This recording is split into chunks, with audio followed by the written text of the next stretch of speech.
en el nombre de Jesús. Y la iglesia dice, amén, amén, amén. Hay ciertas cosas que son difíciles de mantener fuera de la casa, ¿verdad? Hace unas semanas les contaba en la mañana, de repente escuchamos medio grito en la cocina y Norma estaba, ¡ah! ¿Qué pasó? Una rana, había una rana en el techo del comedor, cerquita de la puerta de la entrada, y a Norma le encantan las ranas. No se crea. Nos dimos cuenta que aquí hay más ranas que allá. Allá lo que uno mantenía fuera en el oeste de Texas era la tierra, ¿verdad? Pero hay cosas que es difícil de mantener fuera de la casa. Esa rana no sabemos hasta la fecha cómo se metió. Ahora yo les contaba que hace unos cuantos años ya, el tiempo vuela, viajé con un grupo de amigos, fuimos a Florida y nos quedamos hospedados en la casa de unos amigos que tenían un rancho grande. Y éramos como 5 de nosotros, así que algunos dormían en el piso con sus sleeping bags, acostados.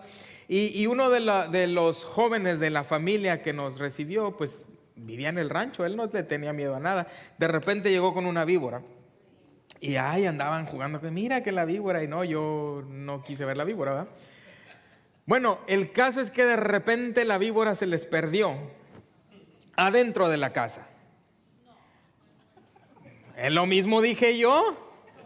Dije, no, yo no duermo en el piso. Me levanté, me fui al sillón y yo no supe si encontraron la víbora o no, pero es difícil a veces mantener cosas fuera de la casa, ya sea una serpiente invitada o no invitada por error o por coincidencia o por maldad. Es difícil mantener ciertas cosas fuera. Y cuando se trata de reconstruir nuestras vidas o de reedificar algo bueno o de reestructurar algo nuevo o de romper ciclos aún generacionales, a menudo tratamos de adaptar nuevos hábitos, de crear buenos hábitos y dejar hábitos malos fuera y abrazar nuevos buenos hábitos en nuestras vidas. Y a veces esas cosas funcionan hasta que dejan de funcionar. Algunas veces tal vez tenemos éxito, pero yo no me quiero enfocar solo en los hábitos externos, sino con lo que pasa en nuestra vida espiritual. Hay cosas que para vivir en armonía con Dios hay que mantener fuera de nuestras vidas. ¿Estamos de acuerdo? Cuando llegamos al conocimiento de quién es Dios, de lo santo que Él es y de la necesidad del perdón que nosotros necesitamos como humanos, nos damos cuenta que hay algo que definitivamente hay que mantener fuera de nuestras vidas. ¿Alguien sabe a qué me refiero? Me refiero al pecado. Una vez que nos damos cuenta de nuestra necesidad de salvación, descubrimos que fue nuestro pecado el que trajo todo tipo de problemas a nuestras vidas. Ahora, a veces es pecado propio, a veces es pecado ajeno.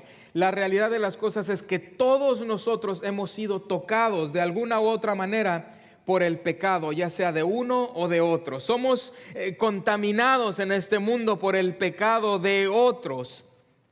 El viaje de Nehemías era un viaje de reconstrucción y de restauración, y él estaba tratando de reedificar los muros con la intención de restablecer la ciudad y restablecer la relación entre el pueblo de Dios y el Dios vivo.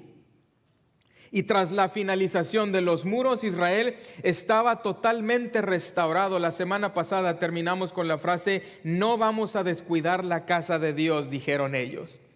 Oficialmente, a este punto en el que dejamos la semana pasada, habían terminado de finalmente regresar a su tierra, restaurar y reconstruir. Ahora, la semana anterior aprendimos acerca de la necesidad continua de renovación y de cómo la gracia de Dios y su provisión a nosotros, una provisión que es milagrosa y sobrenatural, nos equipa no solo para la siguiente batalla, sino para las batallas continuas que vamos a enfrentar en este lado de la eternidad.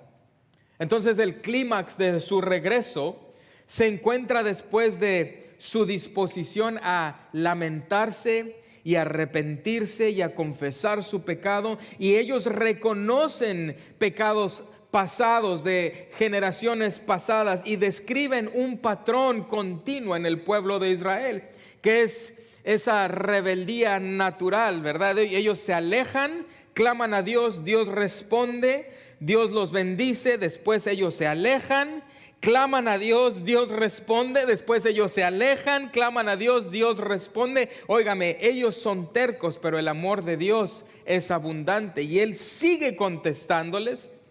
Al final de la historia encontramos a Nehemías dejándolos en buen estado. Los muros están restablecidos, ellos se han arrepentido, han restaurado la adoración, la lectura de la Biblia, las prácticas que honran a Dios, y Nehemías se va por un tiempo. Y cuando Nehemías regresa, todo está fuera de control. La gente se volvió a desviar, se volvió a apartar de los caminos de Dios. De hecho, descuidaron la casa de Dios. Aquello a lo cual se habían comprometido a no hacer es exactamente lo que hicieron. Fueron en la dirección opuesta. Y lo que me llama la atención es que Nehemías, se nos muestra en el capítulo 3, el último capítulo de Nehemías, está pero enrabiado, enojado, encorajinado. ¿De qué otra manera se dice? ¿Me entiende? Está furioso. ¿Por qué es que después de terminar un proyecto tan grande, sintiendo una convicción tan fuerte, un amor por la palabra de Dios tan impresionante? Recuerdan que ellos le pedían a Ezra que les leyera la ley del amanecer hasta el mediodía, horas leyendo, escuchando, asimilando la palabra de Dios. Después de esa experiencia, al Nehemías irse por un tiempo, ellos descuidan la casa de Dios. Nehemías estaba tan enojado. En Nehemías capítulo 13 versículo 11, fíjese cómo les habla Nehemías. Dice: reprendí a los jefes y les dije: ¿por qué está tan descuidado el templo de Dios? Luego los reuní y los restablecí en sus puestos. Es decir, Nehemías regresa y trata de poner orden una vez más. Nehemías está tan enojado que nos habla de algunos principios de liderazgo que no le recomiendo que implemente en nuestro día. Fíjese, versículo 25 de Nehemías dice: entonces los reprendí y los maldije. Nehemías llega al punto que dice: a algunos de ellos, usted lo puede leer, algunos de ellos los golpeé y hasta les arranqué los pelos. Así de enojado estaba Nehemías. Dice: y los obligué a jurar por Dios y a restablecer su relación con Dios y a comprometerse. Así que hoy, antes de salir, no se crea. Pero Nehemías está, ¿no ven todo el trabajo que hemos hecho por restablecer esta relación con Dios? ¿Qué era lo que faltaba? Israel estaba en busca de la santidad, se puede decir. Estaban restaurando los muros para restablecer esa relación perfecta con un Dios santo. Y esa santidad es a la que Dios nos llama aún el día de hoy. ¿Cómo podemos vivir vidas santas nosotros mismos que decimos creer en Jesús y vivir por Él, cuando sabemos que el simple hecho de reconstruir hábitos o crear buenas rutinas o hacer las cosas correctas funciona hasta cierto punto, pero en realidad no es suficiente? ¿Qué es lo que hace falta para vivir una vida de santidad donde se puede vivir echando fuera el pecado de nuestras vidas? Quiero compartir con ustedes 3 verdades importantes que son el fundamento para una vida santa. Por cierto, hay notas en la aplicación. Aquellos de ustedes que le saben al Church Center, le hacen para abajo y ahí dice notas del sermón. Ahí viene una lista de notas muy, creo yo, que le podrán ayudar a retener este contenido. Pero la primera cosa que quiero compartir para tener un fundamento y vivir una vida de santidad es que debe haber una distinción entre la ley y el evangelio. Primera de Corintios 1:30 dice: pero gracias a Él ustedes están unidos a Cristo Jesús, a quien ha hecho nuestra sabiduría. Es decir, explica lo que la sabiduría significa: nuestra justificación, santificación y redención. Es muy importante recordar que hay una distinción entre la ley y el evangelio. El olvidar esta distinción puede llevar a la confusión y a la condenación. Fíjese, Martín Lutero lo expresó de esta manera. Él dijo: la ley es lo que Dios requiere de nosotros, es lo que Él demanda de nosotros. El evangelio es lo que, basado en sus promesas, Él nos da. Ahora bien, el antiguo pacto era un pacto de gracia. La gente no lo merecía. El pueblo no merecía ser escuchado por Dios después de tanta rebeldía. De hecho, nosotros a veces, como Nehemías, vemos la historia y decimos: pero qué cabezones. Amén. Ahora, no volteé a ver a nadie, no estoy hablando de nosotros. Pero ese antiguo pacto, su elemento central era la ley. La ley. Ahora, a Jesús, años después, le preguntaron cuál era el mandamiento más grande. Esto es lo que Él respondió en Mateo 22, versículo 37. Jesús les dijo: ama al Señor tu Dios con todo tu corazón, con todo tu ser y con toda tu mente. Este es el primero y el más importante de los mandamientos. El segundo se le parece a este: ama a tu prójimo como a ti mismo. El antiguo pacto no contenía ninguna oferta del Espíritu Santo santificador que da vida. En contraste, el nuevo pacto es el evangelio, que son las buenas nuevas, buenas noticias. Contiene el cumplimiento de la promesa del Espíritu. ¿Cómo podemos vivir una vida de santidad? No por obras, sino empoderados por el Espíritu Santo viviendo en nosotros. Romanos 8, versículo 1 dice: por lo tanto ya no hay ninguna condenación para los que están unidos a Cristo Jesús, pues por medio de Él la ley del Espíritu de vida me ha liberado de la ley del pecado y de la muerte. En efecto, la ley no pudo librarnos porque la naturaleza pecaminosa anuló su poder. Por eso, porque no podíamos en nuestras propias fuerzas, Dios envió a su propio Hijo en condenación semejante a nuestra condición de pecadores, para que se ofreciera en sacrificio por el pecado. Así condenó Dios al pecado en la naturaleza humana, a fin de que las justas demandas de la ley se cumplieran en nosotros, que no vivimos según la naturaleza pecaminosa, sino según el Espíritu.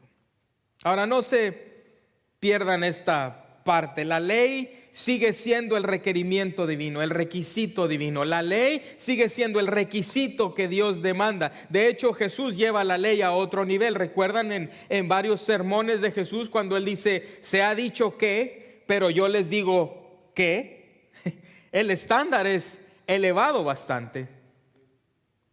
Se dice el no matarás, claro, pero te digo que sí.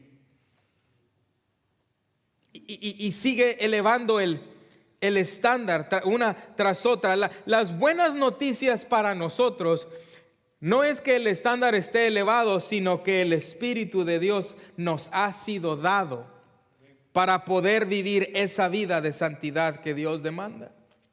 ¿Sabe? La característica central del antiguo pacto es la ley, que es lo que Dios requiere. Pero el corazón del nuevo pacto es el evangelio, que es lo que Dios da según su promesa. Dios es alguien que cumple promesas.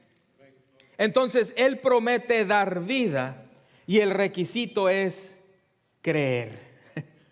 Esa promesa es un regalo divino, es un regalo de Dios. Entonces, no solo tiene que haber una distinción entre ley y el evangelio, sino también la segunda cosa es que esa promesa debe ser una promesa que debe de ser tomada, que usted debe de poseer. Es un regalo que si usted no lo recibe, no sirve de nada. Es como si yo le diera un regalo de Navidad y usted lo olvida aquí en la plataforma y nunca lo tiene. Es su regalo, pero si no viene y lo agarra, de nada le sirve. Es lo mismo con el evangelio.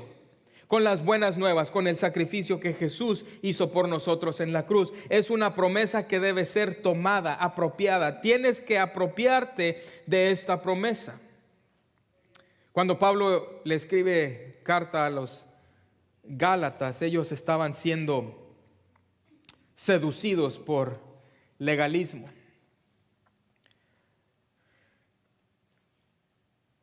Es solo en Cristo que hay salvación. No es la raza, ni la familia, ni porque vas a la iglesia, ni porque sirves en la iglesia, ni porque predicas en la iglesia. Es cuando pones tu fe en Cristo Jesús que puedes encontrar salvación. Pablo, al ser llamado a predicar el evangelio a los gentiles, que incluye todos aquellos que no somos judíos de nacimiento, él le habla a la iglesia en Gálatas porque ellos estaban siendo seducidos por legalismo que les decía, no, tienen que cumplir la ley para ser aceptados por Dios. Y Pablo les dice, no, ya no funciona así. En Gálatas 3 versículo 1 les dice, Gálatas torpes, ¿quién los ha hechizado? ¿Quién los ha embrujado a ustedes, ante quienes Jesucristo crucificado ha sido presentado tan claramente? Solo quiero que me respondan esto: ¿recibieron el Espíritu por las obras que demanda la ley o por la fe con que aceptaron el mensaje? Y luego Pablo les dice, ¿tan torpes son? Después de haber comenzado con el Espíritu, ¿pretenden ahora perfeccionarse con esfuerzos humanos? O sea, Pablo les dice, ¿de verdad no lo pueden ver que ya no es lo que era, que ahora en Cristo, por fe, somos reconciliados con un Dios santo? ¿De veras quieren pasar de depender en Cristo a depender de ustedes mismos? Después les enfatiza en el versículo 10 del capítulo 3 de Gálatas, les dice, todos los que viven por las obras que demanda la ley están bajo maldición, porque está escrito, maldito sea quien no practique fielmente todo lo que está escrito en el libro de la ley. Prácticamente lo que Pablo dice, si tratas de vivir en tus propias fuerzas, vas a fallar. No puedes. De hecho, por esto es que el miedo sigue infiltrándose en la vida del creyente cuando no aprende a vivir en el Espíritu. Romanos 8:15 dice, ustedes no recibieron un espíritu que de nuevo los esclavice al miedo, sino el Espíritu que los adopta como hijos y les permite clamar, Abba, Padre. Entender la diferencia entre seguir la santidad con nuestras fuerzas y perseguirla viviendo por el Espíritu es una línea muy fina, muy delgada, muy pequeña. Por un lado, puedes estar equivocado al creer que como Cristo lo pagó todo, puedes vivir como te dé la gana. Porque pues no hay necesidad. Si Él es el que pagó por mí, Él es el que toma mi lugar, pues entonces yo me siento a gusto a disfrutar la vida y le sigo pide. Y puedes ser tentado a no cambiar de dirección. Pero Jesús dijo que había que seguirle, no sentarse a recibir su sacrificio, sino seguirle, ¿verdad? Por el otro lado, puedes esforzarte tanto en cambiar que dejas de confiar en el sacrificio de Jesús en la cruz y dependes de tus propias obras. Y el peligro es que nos convertimos a veces en legalistas, santurrones, se pudiera decir, todo el tiempo criticando al mundo y aún empujando al mundo hacia afuera porque son una bola de pecadores, cuando es a lo que Dios nos llamó a hacer, a hablarle al mundo de Jesús, a hablarles del amor de Jesús y a demostrarles el amor de Jesús. Entonces es una línea fina entre qué tanto es el Espíritu, qué tanto es mi esfuerzo. Bueno, es tu esfuerzo empoderado por el Espíritu, no tu esfuerzo para recibir el Espíritu, ¿me entiendes? Romanos 8:1 nos recuerda, y lo leí hace un momento, no hay ninguna condenación para los que están en Cristo. Esta verdad debemos aceptarla, que realmente Cristo pagó todo. Hay que descansar en la promesa de Dios. Por medio de Él, la ley del Espíritu de vida me ha liberado de la ley del pecado y de la muerte. Saben, nuestra cultura cristiana a veces prevalece el mensaje de la gracia al punto en el que se enfatiza mucho que somos solo pecadores. De hecho, a mí me gusta dar una enseñanza de vez en cuando, un día de estos la daré, en la que empiezo el sermón con una pregunta: ¿somos santos o somos pecadores?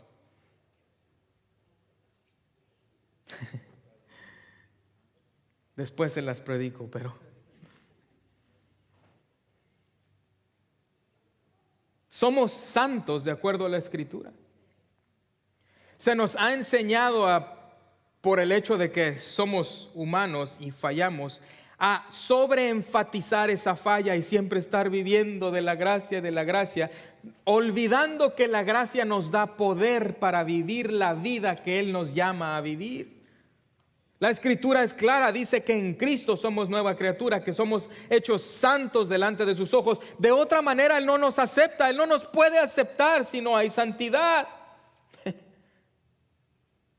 Sin santidad, dice la Escritura, nadie verá al Señor. Esa santidad usted no la obtiene por sí mismo, la obtiene por lo que Él ha depositado en usted, que es un regalo gratuito.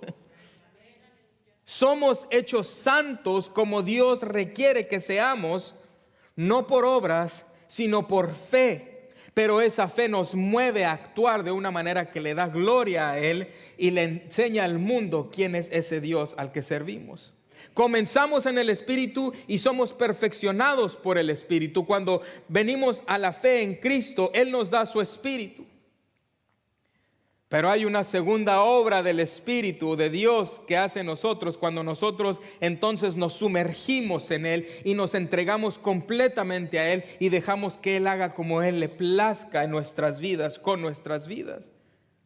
Romanos 1:17 dice: en el Evangelio se revela la justicia que proviene de Dios, la cual es por fe de principio a fin, tal como está escrito: el justo por la fe vivirá. Romanos 10:17, la fe viene como resultado de oír el mensaje, y el mensaje que se debe escuchar es la palabra de Cristo. Hebreos 11:1, ahora bien, la fe es la certeza de lo que se espera y la convicción de lo que no se ve. Todo esto son promesas de Dios, pero para ser efectivas deben de ser tomadas, deben de ser apropiadas. Es un regalo divino de Dios. Número 3, la tercera cosa para vivir una vida de santidad es que es una gracia para vivirse. No solo para creerla y para entenderla y para poder explicarla y para poder predicarla, hay que vivirla. Cristo se convirtió para nosotros en santidad. 1 Corintios 1:30. Gracias a Él, ustedes unidos a Cristo Jesús, a quien Dios ha hecho nuestra sabiduría, es decir, nuestra justificación, nuestra santificación y nuestra redención. Vivir una vida santa es poder decir como Pablo: he sido crucificado con Cristo y ya no vivo yo, sino que Cristo vive en mí. Lo que ahora vivo en el cuerpo, lo vivo en la fe en el Hijo de Dios, quien me amó y dio su vida por mí. He sido crucificado con Cristo. Estoy muerto con Cristo. Muy a menudo me gusta pensar en Jesús en la cruz mientras todos están humillándolo. Y dice la palabra de Dios que Él no abrió su boca. El Dios del universo hecho carne, que podía bajarse de la cruz y destruir a todos, no abrió su boca. De hecho, unos amigos teníamos esa expresión cuando alguien nos hacía enojar. Decíamos: yo sí me bajo de la cruz, ¿Cómo es que Jesús pudo con tanto? Esa misma clase de firmeza Dios está dispuesto a darnos si decimos estar crucificados juntamente con Cristo. Desgraciadamente muchos de nosotros aún hacemos corajes al manejar en Houston, pero bueno, ese es otro tema. Es como vivir en la oración contestada que Pablo oró por la iglesia en Éfeso. Fíjese, Efesios 3:16. Esta es la oración de Pablo por la iglesia y esta es la oración mía por la iglesia de Cristo. Le pido que por medio del Espíritu y con el poder que procede de sus gloriosas riquezas les fortalezca a ustedes en lo íntimo de su ser, para que por fe Cristo habite en sus corazones. Y pido que arraigados y cimentados en amor puedan comprender junto con todos los santos cuán ancho, largo, alto y profundo es el amor de Cristo. En fin, que conozcan ese amor que sobrepasa nuestro conocimiento, para que sean llenos de la plenitud de Dios. Ser cristiano, dijo un teólogo alemán, es tener el espacio preciso que antes ocupaba el viejo hombre, ahora ocupado totalmente por Jesucristo.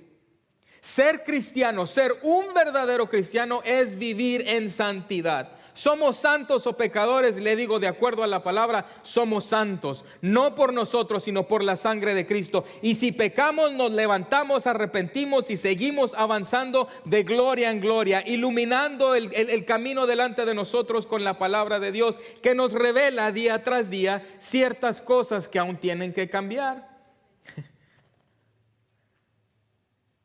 Cristo viviendo y reinando en mí a través del poder del Espíritu que habita en nosotros es la esencia de la santidad.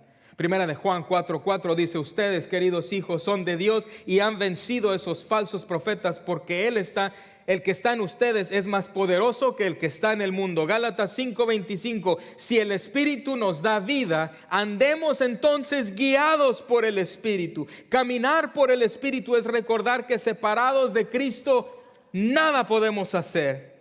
Fíjese, Juan 15 versículo 5 dice: yo soy la vid y ustedes son las ramas, los pámpanos, como se lo haya memorizado. El que permanece en mí como yo en él dará mucho fruto. Separados de mí no pueden ustedes hacer nada. Es mantener una dependencia momento a momento de él como nuestra vida. Una gracia que es para vivirse. En lo más profundo, la santidad no es una cuestión de solo patrones o hábitos santos. Estos son el resultado del encuentro con Dios.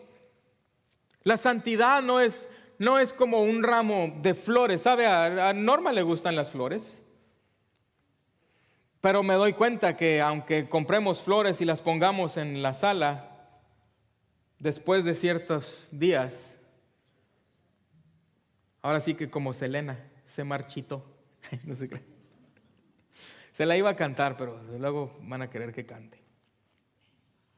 La santidad no es como esas flores que se marchitan, ¿me entiende? A veces así vivimos la vida cristiana y venimos y sentimos a Dios poquito, y yo de lejitos, y yo de veras, ay Dios, nomás cuando te necesito. Pero es como traer un florerito de flores que duran un poquito, pero luego se marchitan. Dios nos llama a vivir una relación íntima con Él, donde estamos plantados en Él. Somos como ramas, ¿verdad? Que estamos ancladas a Él y en constante comunión con Él, vivas, produciendo fruto, porque estamos conectados a la raíz. Amén. Amén. El secreto de una vida santa es permitir que Cristo viva su vida de santo amor en nosotros. A veces hemos sobreespiritualizado el cristianismo y lo hemos hecho místico. El cristianismo no tiene nada de místico. Es una realidad. Jesús caminó en esta tierra, cumplió profecías que ninguna otra religión tiene. Tenemos evidencia, es algo tangible, es algo real. ¿Sabe? Alrededor de 1,000 millones de personas en nuestro planeta practican religiones como el budismo o el hinduismo. Ahora, a pesar de algunos puntos buenos, estas son religiones yo diría de desesperanza. Hay poca esperanza en estas religiones de salir de la rueda de la reencarnación repetida. En este tipo de religiones tienes que seguir viviendo una vida tras otra hasta que te salga una buena vida. Está la ley, están las medidas, están ahí. Los budistas, por ejemplo, comienzan con las 4 nobles verdades, añaden el óctuple sendero del recto vivir, agregan los 10 mandamientos, después le suman 250 reglas para los hombres y 500 reglas para las mujeres. Claro, porque las mujeres son más tercas. No se crea. No se crea. En esta religión las mujeres tienen más reglas porque son consideradas inferiores. De hecho, le cuento, el budismo clásico enseña que antes de que una mujer pueda escalar la escalera de la iluminación y desaparecerse en el nirvana, debe reencarnarse como hombre. Los hindús tienen leyes y regulaciones igualmente estrictas. En sus enseñanzas no hay un salvador. En sus enseñanzas no hay una gracia redentora. Cada persona debe hacerlo por sí misma. De hecho, la meta más elevada es desvanecerse en la existencia impersonal del nirvana, donde toda individualidad se pierde para siempre. Es decir, existir y después no existir. De hecho, el fin de la existencia personal se ve como el final con más esperanza de los ciclos de reencarnaciones, en los cuales hay poca ayuda para la iluminación o esperanza de salvación. De hecho, puedes tener de repente una vida de pobre y después volver a nacer mendigando en las calles, después vuelves a nacer como un burro, como una vaca, en el peor de los casos como gato o rana.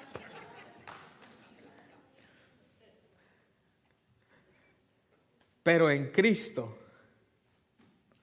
podemos ser hechos nuevos, hijos e hijas del Dios vivo. Podemos tener una relación personal con el Creador de todas las cosas, no por obras, sino por fe. Entonces, después de que venimos a tener nuestra fe en Él, se nos promete que si nos adentramos, si nos rendimos completamente, Él nos llena de su espíritu para vivir la vida que Él nos ha llamado a vivir. El capítulo final de Nehemías nos recuerda algunas cosas. A diferencia del resto del libro, esta sección, los últimos 2-3 capítulos, no mencionan a Dios ayudando al pueblo. Esto sugiere que hay un silencio divino, un punto bajo en la espiritualidad de la comunidad donde Dios fue empujado hacia un lado. También estos capítulos nos recuerdan que el pueblo fracasó tan pronto como Nehemías se desaparecía. Es decir, no podían mantenerse en línea a menos que tuvieran un líder ahí enfrente todo el tiempo tras de ellos. Por eso Jesús le dijo a los discípulos: es mejor que me vaya, porque si me voy, yo les enviaré al Espíritu y Él los va a llenar. Y Él los va a guiar a toda verdad. Y Él les va a dar convicción. Y Él los va a llenar de un amor que es incomparable. Y de una habilidad de perdonar que es incomparable. Y de una habilidad de servir y de amar al prójimo que tú en tus propias fuerzas jamás podrás. El Espíritu de Dios te tomará tu vida y hará algo que tú nunca podrías hacer por ti mismo. Por eso es mejor que me vaya. Porque claro, cuando Jesús estaba ahí andaban todos siguiéndolo, pero se desaparecía. Aún con Jesús al lado, Pedro trató de cortar la oreja del soldado. Pero cuando el Espíritu desciende sobre aquellos 120 en el aposento alto, oiga, déjeme le recuerdo, ese Espíritu no se ha ido. No tenemos que volver a copiar todo lo que hicieron. El Espíritu está aquí, se quedó aquí y está dispuesto a llenar a aquel que se rinda a su control. Las oraciones de Nehemías en esta sección probablemente fueron gritos de búsqueda, de seguridad, porque él sentía la ausencia de Dios. Él sentía: ya traté yo, Dios, yo no puedo con esta gente. Y él, en la última oración, al final del capítulo 13, él dice: acuérdate de mí, Dios mío, acuérdate de mí. Me hace pensar en Jesús en la cruz cuando dice: Dios mío, ¿por qué me has desamparado? pues fue por ti y por mí. Ponte de pie conmigo. El libro termina en una nota baja para probar que la ley y el templo físico no eran la respuesta final. El fracaso de Israel apunta a la necesidad de un Salvador que vendría a través de ese pueblo, por cierto, para cumplir la ley en su lugar. Los muros de piedra fallan. Los buenos hábitos por sí mismos sin el Espíritu de Dios fallan. Sabes, Dios no te ofrece mejores hábitos o un mejor estilo de vida, Él te ofrece un corazón nuevo. Ezequiel 36:26 dice: les daré un nuevo corazón y les infundiré mi espíritu. Les quitaré ese corazón de piedra que ahora tienen y les pondré un corazón de carne. En lugar de que Nehemías vigile las puertas, el Espíritu Santo resguarda el corazón. Vivan por el Espíritu y no seguirán los deseos de la naturaleza pecaminosa. Cuando el Espíritu está dentro, no necesitamos que Nehemías venga a tirarnos los muebles a la calle o a cachetearnos y jalarnos el pelo. Oiga, Jesús pudo haber venido de esa manera. Sin embargo, Él vino a morir en la cruz para perdonarnos. El Espíritu mismo nos convence de limpiar nuestra propia casa. Pasamos de decir, tengo que hacer esto, o Nehemías se va a enojar, a decir, quiero hacer esto porque amo a Jesús. Nehemías termina triste, tal vez, porque ve a una ciudad física que se ve bien por fuera, pero se está pudriendo por dentro. Y él se da cuenta que la obra no está terminada. La buena noticia para nosotros es que ahora sí, por fe, la obra está terminada por Jesús. Dejemos de intentar construir muros más gruesos para arreglar el pecado. Dejemos de tratar de ser Nehemías en nuestra propia fuerza de voluntad e invitemos al Espíritu de Dios. La vida a veces se puede ver bien por fuera, la iglesia se puede ver bien por fuera. Yo le pido a Dios y le ruego que su Espíritu cautive los corazones de nuestra congregación y de todas las otras iglesias en esta ciudad y en esta nación y alrededor del mundo. Porque aunque la iglesia se vea bonita por fuera, si se está pudriendo por dentro, de nada sirve. Señor, necesitamos tu Espíritu. Espíritu Santo, ven y llénanos. Satúranos de tu amor. Haznos más como tú. Guíanos a toda verdad. Trae convicción de pecado y donde hay que cambiar, ayúdanos a cambiar. Danos el denuedo, la fuerza de voluntad para seguirte, para estar crucificados juntamente con Cristo. Dios, yo te pido que los días que vienen sean llenos de un fervor por tu palabra, por santidad. Gracias, Jesús. Adoremos por un momento. Si usted cree que el Espíritu de Dios vive en usted, dele gloria y dele honra. Amén.